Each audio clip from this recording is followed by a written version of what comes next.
After a long wait, ChatGPT has finally arrived on Mac. One of the most loved features of this AI chatbot is the ability to summarize and analyze PDF documents on your Mac. Yeah, you got that right. You can take advantage of this neat feature to ask ChatGPT, give an analysis of the document, or to even summarize it and ask questions related to the document as well. That said, let me show you how it's done the right way. To get started, you have to open the ChatGPT app on your Mac.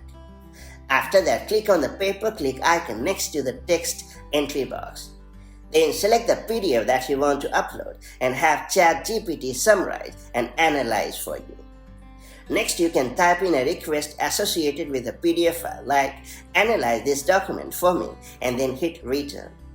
Now ChatGPT will start analyzing the document, telling you what it appears to be and what it includes. Moreover, it will also provide more specific information about the document. And based on your needs, you can continue your queries to ChatGPT to analyze the document with precise commands such as how many pages does the document have and what are the important points in this document. And yes, you can even ask it to rewrite the document in a simple way, and that's all there is to it. It's worth pointing out that you can ask ChatGPT a wide range of questions so that you can analyze the document in line with your requirement. And that's pretty much it. So that's how you can easily summarize and analyze PDF documents with ChatGPT on your Mac. If you found this video helpful, do like and share it, and I'll see you in the next video with more such handy macOS tips and tricks. Till then, stay safe and have a great time. Bye-bye.